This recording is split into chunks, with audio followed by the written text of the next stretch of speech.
I stood by and allowed my wife to almost kill our son. I was happy she did it. Okay, fair warning, this one is long as hell. Apologies for that, but this is very hard for me, and I have been carrying it for a lot of years. On the advice of my therapist, I've written it all out to try to work out my feelings on it. He didn't advise me to submit it to Reddit, of course, but I have struggled with this for a long time, and I need to hear other people's opinion on it. I still really have no idea how I feel about it, even after all these years, but I will submit for judgment by the masses. I know I did wrong on some things, probably a lot of things. I tried to do my best that I could. My son was very troubled. Very troubled. If you have seen the movie We Need to Talk About Kevin, it will really help to understand what I'm talking about. Because I swear to God, when I watched that film, I thought I was watching a documentary of my life. I felt like the writer must have had cameras hidden in my damn house. That's how accurate it was. The only difference is that in the movie, the boy appears normal to his father and only reveals his true nature to his mother. With my son, he didn't have that mask. His insane behavior was the same with everyone. From the day he was born, my son just came out wrong. He was planned, my wife and I tried to get pregnant and were ecstatic when he was born. He was wanted and loved. We showered affection on him and really tried to give him a happy childhood. But from the day we brought him home from the hospital, he was miserable. He cried for 13 months straight. I'm not exaggerating, 13 months without a break. He cried until he had no voice left and kept crying. You could see his little face scrunched up and no sound coming out, totally hoarse. There were times he would literally be crying in his sleep. I've never seen or heard of any other kid able to do that. We brought him to doctors, specialists, tried changing his diet, held him, rocked him, toys, swaddling, music, mobiles, everything we could think of. Nothing worked. 13 months of grating, grinding, no sleep hell. Once he got over the crying stage, we thought we were out of the woods. But it quickly became clear that for some unknown reason, he was just angry at being alive.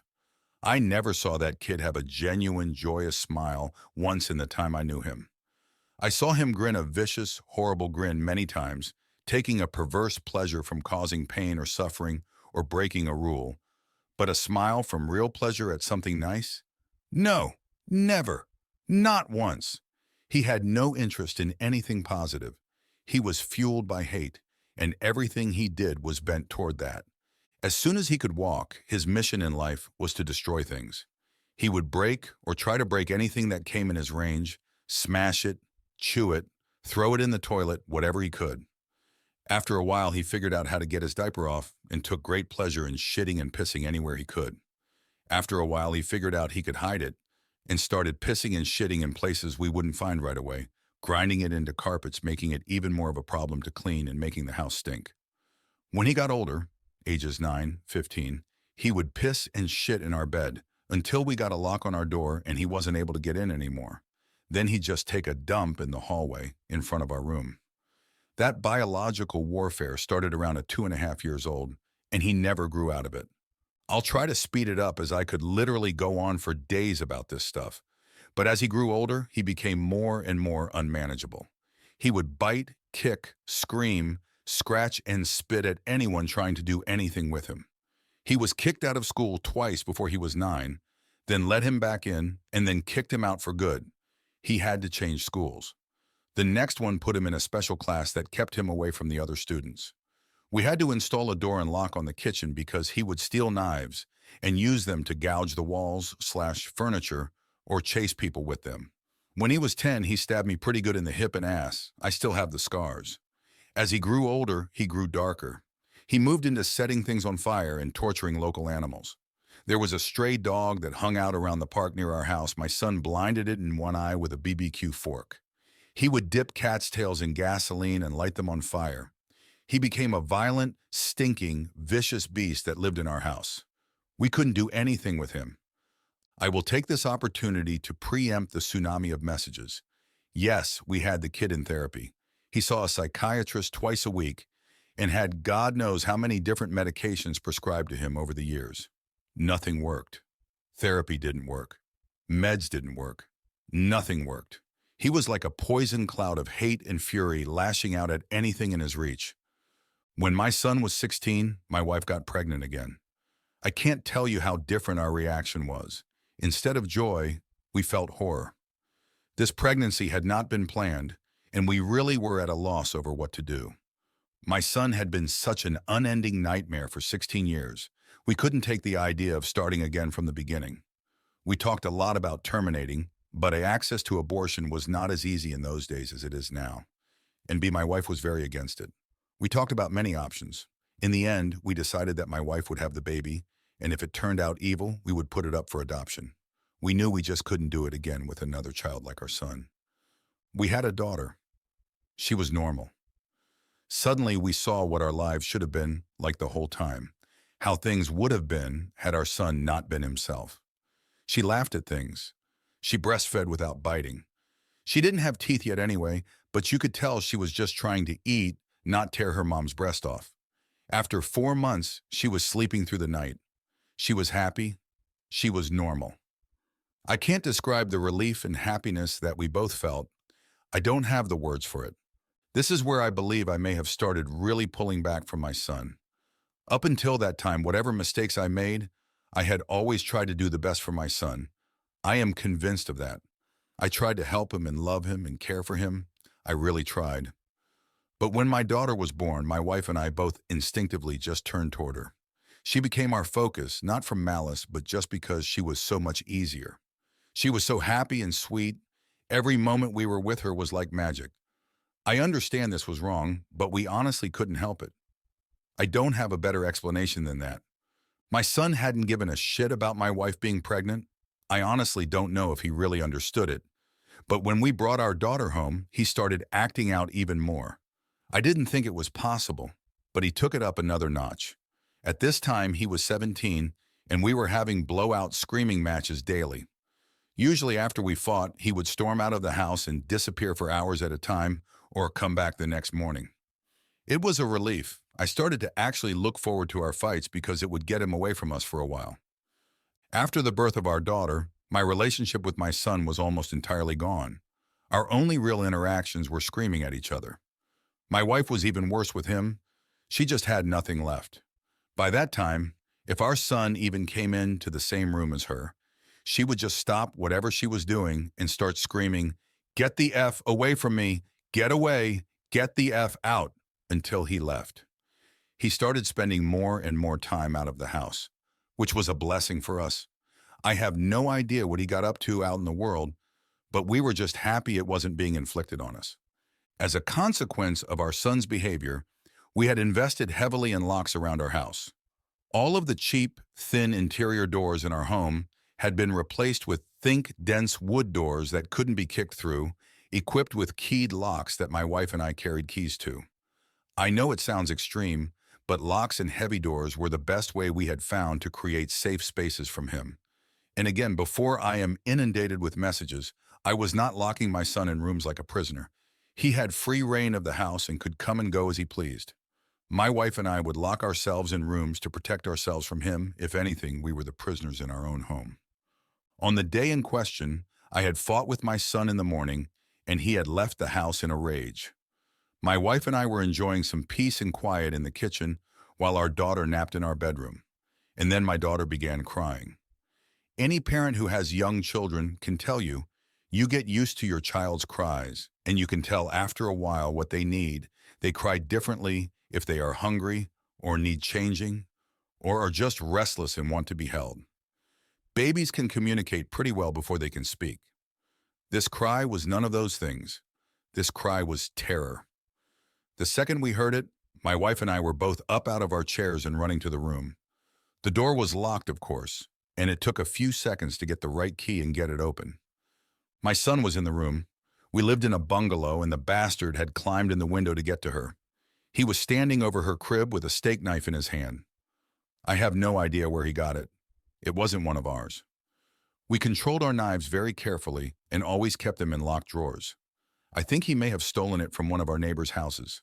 He had broken her skin twice already, once in the belly area and once on her arm. I could see blood running down. When I entered the room, he was dragging the back of the knife down her face, not cutting, almost tickling her with it, teasing her while she screamed. He looked up at us and smiled. Before I knew what I was doing, I was already moving, running to put myself between them. I didn't think about it. I just moved instinctively. Even with that, my wife got there faster. It was like a movie on fast forward. She got to our son and bashed his hand away, knocking the knife across the room and then shoved him with her whole body weight, so hard that he flew away from the crib and bounced off the wall. I picked up my daughter and held her while my wife screened us. I could see her shaking, almost convulsing. I can remember the smell of the room, the sound of my daughter screaming and wailing, the look on my son's face as he stood there. Just nothing. Blank, dead. There was nothing in his eyes, no emotion. He looked like an alien to me. I watched my wife take a step toward him. I could have reached out and stopped her, but I didn't. She stepped forward again, very close to him. I could have stopped her again, but I didn't.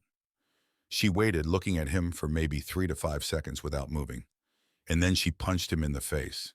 Now, until this point, you may have been picturing my wife as a typical woman, small frame, dainty, delicate. This is not the case. My wife does have a small frame, but dainty and delicate she is not. Never has been since I've known her. Since her early teens, my wife has been a boxer. MMA didn't exist back then, but karate and boxing were big in those days, and my wife was a very talented amateur. She was about 130 pounds. She carried a lot of muscle and she knew how to punch. I had 70 pounds on her back then, and I have no doubt that in a real fight between me and her, she could have and would have pounded me flat. Neither of us had ever laid a hand on our son in anger before, but something broke in her that day, and all the years of anger and pain and sorrow and frustration just came pouring out. When she hit him, his head snapped back and blood started pouring out of his nose. He hardly reacted. He just looked at her with this shocked expression, like he didn't know how to process what had just happened. She waited another second, and then she hit him again. I could have reached out and stopped her. I could have dragged her out of the room, taken her away, calmed her.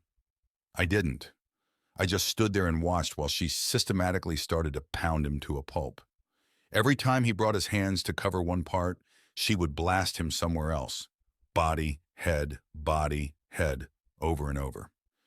He started screaming, crying out, yelling for her to stop. It's the most genuine reaction I'd ever seen him have to anything in his whole life. But she wasn't stopping. I watched her ramping up, hitting harder, faster, working him like a heavy bag. He tried to swing at her, and she slipped him easily. She was on autopilot, sinking down into her training. I stood there watching for a minute. Then I turned my back on them and took my daughter out of the room. I brought my daughter to the kitchen and gave her a bath in the sink. I found that he had cut her a third time on the sole of her foot. All the cuts were superficial. I cleaned her up and held her until she calmed. I put polysporin and Band-Aids on her cuts. In our bedroom, I could hear my son screaming, calling my wife horrible names, telling her he would cut her head off and F her corpse. After a while, I didn't hear him saying anything anymore. Didn't even hear him crying out. I assumed that he must have been knocked out, but I could still hear her beating him. That went on for a long time, long enough for my daughter to drift off to sleep in my arms. I just sat at the kitchen table waiting for her to finish. Finally, she came out and sat down across from me. Her hands were swollen and red. Her face and arms were splattered with blood. Her chest was heaving. We just stared at each other without saying anything. After a while, I asked her, "Is he dead?" She looked back at me and answered, "I effing hope so." I nodded. That was all there was to say about that. I understood how she felt perfectly. I felt the same. I didn't know what to do, so we just sat there waiting silently. Eventually, my wife started crying and went to go take a shower. I just stayed where I was holding our daughter. After a long while, I heard moaning and sobbing coming from our room.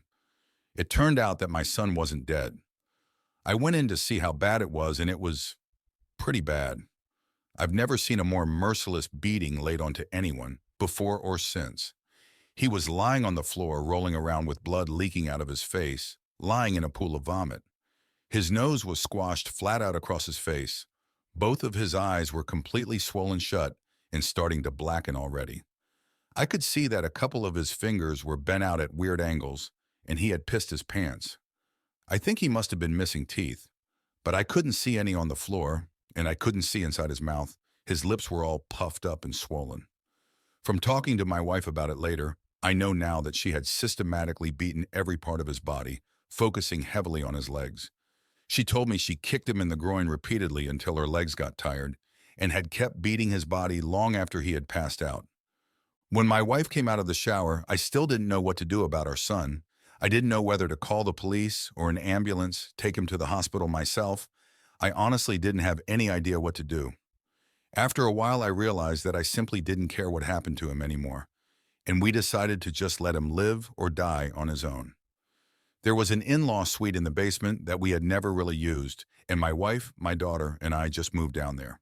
We simply ceded the top floor of the house to my son and locked everything down, separated our lives entirely.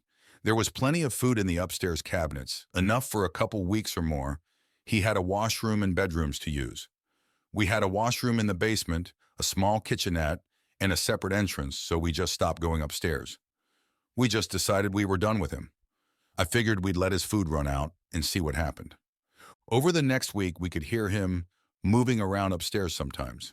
I think he just spent most of time lying in bed recovering. I went to work, watching on high alert in case he attacked me in the driveway. But he never did. My wife stayed home with our daughter. She was never out of our sight. One night, we heard him going ballistic, smashing things and banging. We didn't respond. He never tried to get downstairs or get near us, though. I think he was afraid that if he got near us again, my wife might finish the job on him. After 3 weeks down in the basement, we hadn't heard anything from up above for a few days, and I ventured upstairs to the main floor of the house. The place was demolished, and there was no sign of my son. He was gone. It took months to repair the damage he had done and get the main floor back to normal again. There was food and shit smeared all over the walls and broken glass on the floor. Big holes in the drywall. He had ripped the place apart. He tore up the linoleum in a corner of the kitchen and emptied an entire foam fire extinguisher into the living room. I feel thankful that he didn't burn the house down with us in it. I'm honestly not sure why he didn't. The kid wasn't shy about lighting things on fire. After that, I lived in fear every day that he would come back, that he would ambush us out of the blue and try to kill us. We moved house about 3 years later, and I finally stopped being afraid that he would show up again, as now he had no idea where we were. I finally felt safe from him. All this happened a long time ago. My son was born in the spring of 1971. My daughter was born in '88.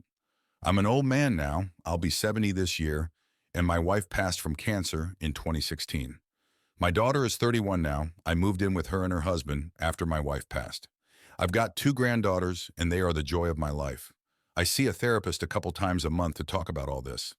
I don't know where my son is. The last time I saw him was when he was lying on the floor of our bedroom, bleeding and smashed. I haven't heard from him since he left, more than 30 years now.